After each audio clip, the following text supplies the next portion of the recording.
अस्सलाम वालेकुम। आज का जो लेक्चर है इसमें हम डिस्कस करेंगे म्यूचुअल फंड की डिफरेंट कैटेगरीज और किस एज ग्रुप के लिए कौन सा फंड बेस्ट रहेगा, वो हम आज डिस्कस करेंगे। तो चलते हैं आज के लेक्चर की तरफ। सबसे पहले जो कैटेगरी है वो इक्विटी म्यूचुअल फंड्स हैं। इनका ऑब्जेक्टिव होता है ग्रोथ, बल्कि हाई ग्रोथ, और ये अपने फंड की 90% जो है वो इन्वेस्टमेंट शेयर्स में करते हैं। इस फंड में अगर आप इन्वेस्ट करना चाह रहे हैं तो मिनिमम जो है वो 5 ईयर्स के लिए आप इन्वेस्टमेंट करें, तभी जाकर आपको अच्छे रिटर्न्स मिलेंगे। इसकी एग्जांपल अगर हम देखें, पाकिस्तान में Pakistan stock market equity fund बड़ा फेमस है, इसी तरह एचबीएल स्टॉक फंड और फिर अलमेजान म्यूचुअल फंड, इसी तरह बहुत से इक्विटी फंड्स आपको मिलेंगे। हर एसेट मैनेजमेंट कंपनीज के डिफरेंट इक्विटी फंड्स होते हैं। आपने सिंपली उनकी वेबसाइट पर जाना है और उनमें देख लेना कि उनके इक्विटी फंड्स जो हैं वो कौन से हैं। वो आपको उनके ऑब्जेक्टिव से पता चल जाएगा कि अगर वो 90% इन्वेस्टमेंट्स स्टॉक्स में कर रहे हैं, शेयर्स में कर रहे हैं, तो it means they are the equity funds. Suggested age group, अगर आपकी उम्र 20 से 35 साल के बीच में है तो डेफिनेटली आपको हर इन्हीं फंड्स में इन्वेस्ट करना चाहिए। इक्विटी फंड्स में ये आपको हायर रिटर्न्स देंगे। सेकंड कैटेगरी अगर हम देखें तो वो बैलेंस फंड्स की होती है। बैलेंस फंड्स जो है ये स्टेबिलिटी आपको प्रोवाइड करता है। ये अपने फंड की जो टोटल इन्वेस्टमेंट है उसका 60% इक्विटी फंड्स में इन्वेस्ट करता है, इक्विटी शेयर्स में इन्वेस्ट करता है, और 40% जो है वो डेट इंस्ट्रूमेंट्स में इन्वेस्ट करता है। मॉडरेट ग्रोथ होती है क्योंकि 100% इन्वेस्टमेंट्स जो है वो इसकी इक्विटी में नहीं होती, ताकि कुछ सेफ रिटर्न आपको मिले, इस वजह से ये डेट्स इंस्ट्रूमेंट्स में इन्वेस्ट करता है, इसलिए मॉडरेट ग्रोथ होती है। और रिस्क की अगर हम बात करें तो इक्विटी फंड से इसका रिस्क लेवल जो है वो लोअर होता है। इसकी अगर मैं एग्जांपल कहूँ तो H B L multi asset funds balance fund की one of the famous example अगर हम कहें, M C B dynamic fund, Al Meezan balance fund. Suggested age groups अगर मैं बात करूं तो इसमें 40 टू 50 ईयर्स में अगर आपकी एज है तो आप बैलेंस फंड की तरफ मूव करें और इनमें इन्वेस्टमेंट करें। यहाँ पे आपको तो रिटर्न्स जो हैं वो स्टेबल मिलेंगे as compared to the equity funds. Third category की अगर हम बात करें तो मनी मार्केट फंड्स। इनका जो ऑब्जेक्टिव होता है ये आपके कैपिटल को प्रिजर्व करता है, आपको लिक्विडिटी प्रोवाइड करता है। इनकी जो मेजर इन्वेस्टमेंट्स होती हैं वो सेफ इन्वेस्टमेंट्स होती हैं, लाइक टी बिल्स में होती हैं, सेविंग अकाउंट्स में होती हैं, कमर्शियल पेपर्स में, गवर्नमेंट सिक्योरिटीज़ में, गवर्नमेंट बॉन्ड्स में, जहाँ से जो है वो सिक्योर रिटर्न इनको मिल रहा होता है। और ये एक ऐसा पोर्टफोलियो बनाते हैं गवर्नमेंट सिक्योरिटीज़ का जिसमें आपके रिटर्न जो है वो मैक्सिमाइज हो as compared to the saving accounts in different banks. तो आपको वहाँ से जो है जो सेविंग अकाउंट्स बैंक्स में उनसे ज़्यादा रिटर्न यहाँ पे मिल रहा होता है। आप इनमें इन्वेस्ट कर सकते हैं अगर आप सेफ रिटर्न चाहते हैं और रिस्क नहीं लेना चाहते। ज़्यादातर जो कंजर्वेटिव इन्वेस्टर्स होते हैं जो ज़्यादा रिस्क नहीं लेते, वो मनी मार्केट फंड्स के अंदर जो है वो इन्वेस्ट कर सकते हैं। इसकी अगर हम एग्जांपल की बात करें तो नाफा म्यूचुअल मनी मार्केट फंड, ये नेशनल बैंक का है। इसके अलावा अलमेजान कैश फंड, इसी तरह बेशुमार आपको जो है वो मनी मार्केट फंड्स मिलेंगे। हर एसेट मैनेजमेंट कंपनी के अपने मनी मार्केट फंड्स अवेलेबल हैं। सजेस्टेड एज ग्रुप्स, हर एज ग्रुप इसमें इन्वेस्ट कर सकता है। नॉर्मली जो है ज़्यादातर जो लोग रिटायरमेंट के करीब हैं वो अपने ज़्यादा रिस्क नहीं ले सकते, और इस वजह से वो उनको चाहिए कि वो मनी मार्केट फंड्स में इन्वेस्ट करें और वहाँ से जो है वो सिक्योर रिटर्न्स जो है वो उनको मिले। कमोडिटी फंड्स ये फोर्थ कैटेगरी है। नॉर्मली इस फंड का जो ऑब्जेक्टिव होता है वो आपको इन्फ्लेशन के अगेंस्ट जो है आपको हेज प्रोवाइड करता है, आपको एक इन्फ्लेशन कवर देता है। जो पोर्टफोलियो मैनेजर्स होते हैं उनके लिए कमोडिटी फंड्स जो हैं एक बेस्ट पोर्टफोलियो डाइवर्सिफिकेशन अपॉर्चुनिटी होती है। वो कुछ पैसा अपना शेयर्स में इन्वेस्ट करते हैं, कुछ अपना डेट इंस्ट्रूमेंट्स में इन्वेस्ट करते हैं, और कुछ जो है पैसा वो कमोडिटीज़ में इन्वेस्ट करते हैं। कमोडिटीज़ में बहुत सी कमोडिटीज़ हो सकती हैं। नॉर्मली जो है ज़्यादातर जो इन्वेस्ट किया जाता है वो गोल्ड में किया जाता है। गोल्ड की प्राइसेस आपको पता है ईयरली इंक्रीज़ हो रही होती हैं, और बल्कि रैपिडली इंक्रीज़ हो रही होती हैं। 2018 में अगर आप देखें गोल्ड की प्राइसेस इट्स अराउंड 40,000 टू 45,000 पर तोला, एंड नाउ डेज अगर आप देखें तो ये 2,50,000 के अराउंड जो है वो पर तोला प्राइस है। तो there is a rapid increase. आप इनमें इन्वेस्ट करके जो है वो अच्छे रिटर्न्स हासिल कर सकते हैं। इसकी अगर मैं एग्जांपल्स की बात करूं तो H B L gold fund है, अटलस गोल्ड फंड है, मेज़ान गोल्ड फंड है, और बेशुमार इसी तरह के आपको कमोडिटीज़ फंड मिलेंगे। सजेस्टेड एज ग्रुप की बात करें तो अगर आपके 30 टू 60 ईयर्स के बीच में है तो आप इनमें इन्वेस्ट करें। ये आपको अच्छे रिटर्न्स देंगे। अगेन लॉन्ग टर्म पीरियड के लिए आपने इनमें इन्वेस्ट करना है, तो ही आपको जो है वो अच्छे कैपिटल एप्रिसिएशन मिलेगी। फिफ्थ अगर हम ग्रुप की बात करें तो इंडेक्स फंड है, ये आजकल बहुत ज़्यादा फेमस है। इसकी जो अगर मैं थोड़ा सा स्ट्रक्चर की बात करूं तो ये आपको बिल्कुल मिरर होता है मार्केट इंडेक्स का।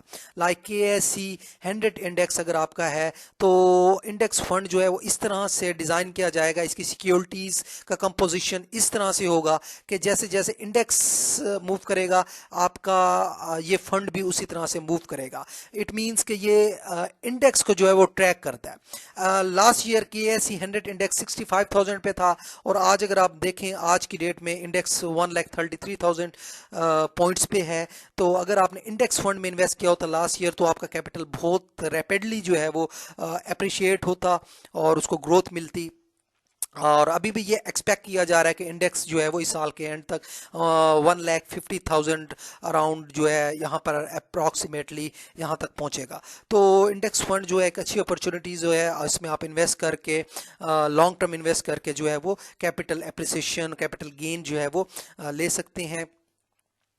डिफरेंट इंडेक्स फंड होते हैं, कुछ ट्रैक कर रहे होते हैं KMI 30 इंडेक्स को, कुछ ट्रैक कर रहे होते हैं KSE 30 इंडेक्स को, कुछ ट्रैक कर रहे होते हैं KSE 100 इंडेक्स को। आपने जब भी इंडेक्स फंड में इन्वेस्ट करना है तो आपने देखना है कि ये इंडेक्स फंड किस इंडेक्स को ट्रैक कर रहा है, तो उसको आपको पता चल जाएगा। फिर आपके लिए परफॉर्मेंस कंपैरिजन आसान हो जाएगा कि अगर KSE 100 इंडेक्स ने 10% रिटर्न दिया है मंथ का, तो आपका फंड जो है जिसमें आपने इन्वेस्ट किया है उसका भी रिटर्न जो है ऑलमोस्ट 10% होना चाहिए, क्योंकि वो अपने इंडेक्स को ट्रैक कर रहा होता है। इसकी अगर हम पर्टिकुलर एग्जांपल्स की बात करें तो अल्मेज़ान इंडेक्स फंड है, बड़ा फेमस है। इसके अलावा UBL stock advantage tracker fund है और मल्टीपल जो है इस तरह के आपको इंडेक्स फंड मिलेंगे। हर एसेट मैनेजमेंट कंपनीज का अपना इंडेक्स फंड है। सजेस्टेड एज ग्रुप इसमें 25 टू 50 ईयर्स के बीच में अगर आप हैं तो आप इसमें इन्वेस्ट कर सकते हैं। लॉन्ग टर्म पीरियड के लिए गेन आपने इनमें इन्वेस्ट करना है मोर देन 5 ईयर्स के लिए, तो आपको डेफिनेटली कैपिटल गेन होगा और आपको अच्छे रिटर्न्स जो है वो मिलेंगे थ्रू इंडेक्स फंड। अच्छा, अगर फीस की हम बात करें तो इंडेक्स फंड की फीस जो है as compared to the other funds जो है वो कम होती है, क्योंकि यहाँ पे पोर्टफोलियो मैनेजर्स को इतनी ज़्यादा कोई एफर्ट नहीं करनी पड़ती, क्योंकि उन्होंने जस्ट एक पोर्टफोलियो बना लिया होता है जो कि KSE 100 इंडेक्स को रिप्रेजेंट कर रहा होता है और वो उसी को ट्रैक कर रहा होता है। और जब भी KSE 100 इंडेक्स में कुछ चेंजेस आएंगी तो इंडेक्स फंड के मैनेजर को भी अपना जो है वो फंड को रीबैलेंस करना होगा ताकि वो क्लोजली फॉलो कर सके अपने इंडेक्स को जिसको भी वो ट्रैक कर रहा है। एक अनदर जो कैटेगरी है सिक्स नंबर 6 पे, इट्स एक्सचेंज ट्रेडेड फंड। ये बड़ी यूनिक कैटेगरी है, इसमें आप डायरेक्ट इन्वेस्ट नहीं कर सकते लाइक अदर म्यूचुअल फंड्स जिनमें आप इक्विटी फंड्स की बात कर रहे हैं या बैलेंस फंड की बात कर रहे हैं, जिनमें आप डायरेक्ट जाकर यूनिट्स खरीद लेते हैं और यूनिट होल्डर बन जाते हैं। एक्सचेंज ट्रेडेड फंड्स में आप डायरेक्ट जाकर म्यूचुअल फंड में के यूनिट्स होल्डर नहीं बनते। यहाँ पर क्या होता है कि ये फंड्स जो हैं ये पाकिस्तान स्टॉक एक्सचेंज पे ट्रेड होते हैं, तो वहाँ पर आप इन फंड्स को जो है वो इनमें इन्वेस्ट कर सकते हैं और वहाँ से जो है वो आप रिटर्न जो है वो हासिल कर सकते हैं। जैसे ही उनकी फंड्स की नेट एसेट वैल्यू जो है वो इंक्रीज होगी तो उनकी शेयर प्राइसेस भी इंक्रीज हो रही होती हैं इन एक्सचेंज ट्रेडेड फंड्स की, तो आपको कैपिटल गेन हो रहा होता है। तो आप इनको में इन्वेस्ट भी थ्रू पाकिस्तान स्टॉक एक्सचेंज में कर सकते हैं और आप अपने शेयर को रिडीम भी जो है वो अपनी इन्वेस्टमेंट को रिडीम भी थ्रू पाकिस्तान स्टॉक एक्सचेंज जो है वो कर सकते हैं, क्योंकि ये वहाँ पर ट्रेड हो रहे होते हैं। तो ये एक यूनिक स्ट्रक्चर है। इसके अंदर भी थ्रू पाकिस्तान स्टॉक एक्सचेंज भी आप डायरेक्ट जाकर एक्सचेंज ट्रेडेड फंड्स के अंदर जो है वो इन्वेस्ट कर सकते हैं और वहाँ से जो है वो आप अच्छा रिटर्न जो है वो जनरेट कर सकते हैं। अगेन एक्सचेंज ट्रेडेड फंड्स जो होते हैं ये भी क्लोजली इंडेक्स को फॉलो कर रहे होते हैं और इंडेक्स को ट्रैक कर रहे होते हैं, और जैसे जैसे इंडेक्स ऊपर जा रहा होता है एक्सचेंज ट्रेडेड फंड्स के भी उसको फॉलो करते हुए आपको रिटर्न्स जो है वो दे रहा होता है, क्लोजली फॉलो करता है इंडेक्स को। इसके अगर हम एग्जांपल की बात करें, एनआईटी एक्सचेंज ट्रेडेड फंड जो है वो बड़ा फेमस है, मेज़ान पाकिस्तान ईटीएफ, इसी तरह यूबीएल पाकिस्तान ईटीएफ। तो बहुत से एक्सचेंज ट्रेडेड फंड्स हैं जो कि इस टाइम पाकिस्तान स्टॉक एक्सचेंज पे ट्रेड हो रहे हैं। अगर आपका ब्रोकरेज अकाउंट है तो आप डायरेक्टली जाकर वहाँ पर एक्सचेंज ट्रेडेड फंड्स में इन्वेस्ट कर सकते हैं। सजेस्टेड एज ग्रुप जो है वो 25 टू 45 ईयर्स है। इसके बीच में अगर आपकी एज है तो आप इनमें इन्वेस्ट कर सकते हैं। यहाँ पर आप जो है वो अच्छा रिटर्न जो है वो गेन कर सकते हैं। अगेन अगर आप एक्सचेंज ट्रेडेड फंड्स में इन्वेस्ट कर रहे हैं तो आपकी strategy long term time period होना चाहिए, मोर देन 5 ईयर्स आपके माइंड में हो कि आपने इन्वेस्टमेंट जो है वो अपनी होल्ड करनी है। ओवरऑल अगर हम देखें तो एज वाइज में आपको बताऊं, अगर आप 18 टू 40 इयर्स की आपकी एज है तो इक्विटी फंड्स और ETFs this is the best option for you, high growth होगी यहाँ पर। अगर आपकी एज 40 टू 50 इयर्स के बीच में है तो बैलेंस फंड और इंडेक्स फंड के बीच को चूज़ कीजिए। यहाँ पे आपको ग्रोथ भी मिलेगी और स्टेबिलिटी भी होगी as compare to the equity fund. और अगर आपकी एज 50 प्लस है तो फिर आप मनी मार्केट फंड और गोल्ड फंड्स के अंदर इन्वेस्ट करें। यहाँ पर आपको कैपिटल प्रिजर्वेशन होगी, आपको इतना ज़्यादा रिस्क नहीं है और आपको सिक्योर रिटर्न मिल रहे होंगे। तो आज की वीडियो में आपको उम्मीद है कि म्यूचुअल फंड की कैटेगरीज का पता चल गया होगा, उनके ऑब्जेक्टिव्स का पता चल गया होगा और किस एज ग्रुप में आप लाई कर रहे हैं और कौन सा फंड आपको सेलेक्ट करना चाहिए। ये तमाम इन्फॉर्मेशन आज मैंने आपको डिलीवर की है। नेक्स्ट वीडियो में इंशाल्लाह ताला मैं बताऊंगा कि किस तरह से म्यूचुअल फंड के अंदर आप इन्वेस्ट कर सकते हैं, अकाउंट ओपन किस तरह से होता है, स्टेप बाय स्टेप आपको जो है वो गाइड किया जाएगा। मेरे चैनल को सब्सक्राइब करें ताकि आपको मज़ीद जो फाइनेंशियल टिप्स हैं वो दिए जा सकें और आप बेहतर अपनी इन्वेस्टमेंट्स जो हैं वो कर सकें।